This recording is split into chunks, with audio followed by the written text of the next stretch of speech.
أعوذ بك من همزة الشياطين بسم الله الرحمن الرحيم أفلا يتدبرون القرآن ولو كان من عند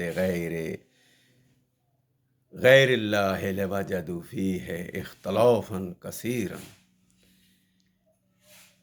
اگر یہ اللہ کی طرف سے کلام نہ ہوتا تو اس میں بہت سارے اختلافات پائے جاتے اور تم اس پر غور و فکر کیوں نہیں کرتے؟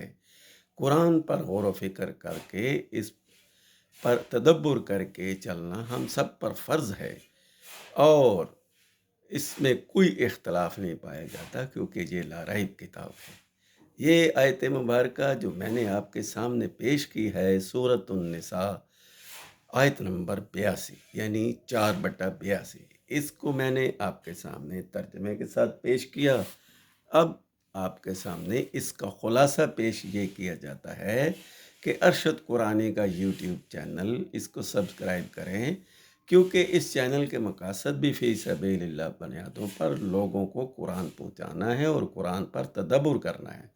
اور افلا یتدبرون القرآن 756 مرتبہ قرآن میں یہ الفاظ آئے ہیں کہ اس پر تدبر کرو، اس پر غور و فکر کرو، خود بھی عمل کرو اور دوسروں کو بھی اس پر عمل کی دعوت دو۔ تو یہ ہے قرآن کے مقاصد۔ اور کہا گیا کہ اے رسول، یہ لا ریب ہونے میں اس کتاب کا کوئی شک نہیں، اور اگر یہ کتاب لا ریب نہ ہوتی، بے عیب نہ ہوتی، اور اس میں بہت سارے اختلاف پائے جاتے کیونکہ یہ اللہ کی کتاب ہے، اس لیے اس میں کوئی اختلاف نہیں۔ باقی کتب روایات میں بے شمار اختلافات پائے جاتے ہیں کیونکہ وہ بندوں کا کلام ہے۔ اللہ کی کتاب کو، قرآن مجید کو یہ اعجاز حاصل ہے۔ اعجاز القرآن یہ ہے کہ اس کتاب میں کوئی اختلاف نہیں، کوئی رد و بدل نہیں، اور پہلی آیت میں کہہ دیا کہ الف لام میم ذالک الکتاب لا ریب فیہ، یعنی گارنٹی اس بات کی ہے کہ اوپر نیچے آگے پیچھے سے اس کتاب میں کوئی رد و بدل نہیں کر سکتا، اور قیامت والے دن بھی اسی پر حساب ہوگا اور اسی پر بات ہوگی اور اسی کے مطابق فیصلے ہوں گے۔ تو حدثوا اخبارہا بان ربک اوحی لہا، یعنی ہمارا نام اعمال بھی اس قرآن کے مطابق ہی ہوگا، تو سارے کام سیدھے ہوں گے اور ہم صراط مستقیم پر چلیں گے۔ تو صراط مستقیم بھی یہ قرآن مجید خود موجود ہے، جیسے یاسین والقرآن الحکیم انک لمن المرسلین الی صراط مستقیم۔ تو اس سبجیکٹ کو آگے بڑھاتے ہیں کہ اس کے مقاصد یہ ہیں اس قرآن کو دوسروں میں پہنچانے اور تدبر کرنے کا مقصد یہ ہے کہ لوگ سنی سنائی باتوں پر یقین کر لیتے ہیں۔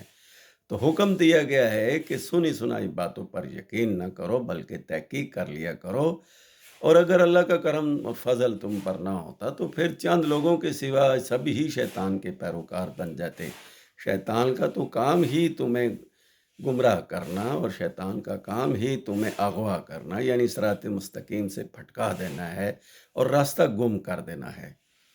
تو اللہ کی اس کتاب کی پیروی کر کے اس کے مطابق زندگی گزاریں، اور یہی جہاد کبیرن ہے، یعنی سب سے بڑا جہاد ہے۔ رسول اللہ اور ان کے ساتھیوں کو بھی کہا کہ تم ان لوگوں سے جہاد کرو جو اللہ کی کتاب کو نہیں مانتے اور اللہ کی کتاب کو چھوڑ چکے ہیں، تو یہ جہاد کبیرن ہے۔ اللہ حساب لینے میں بھی انتہائی سخت ہے، اور اللہ ان سے ذرے ذرے کا حساب لے گا۔ آگے چل کے کہا گیا کہ جو لوگ اللہ کے راستے کی طرف چلیں گے، اللہ کے راستے کی طرف سفارش کریں گے اور اللہ کے راستے کی طرف لوگوں کو بلائیں گے، ان کو اجر عظیم ملے گا، اور جو شیطان کے راستے کی طرف اور برائی کے راستے کی طرف چلیں گے تو اللہ ان کو عذاب بھی سخت ترین دے گا۔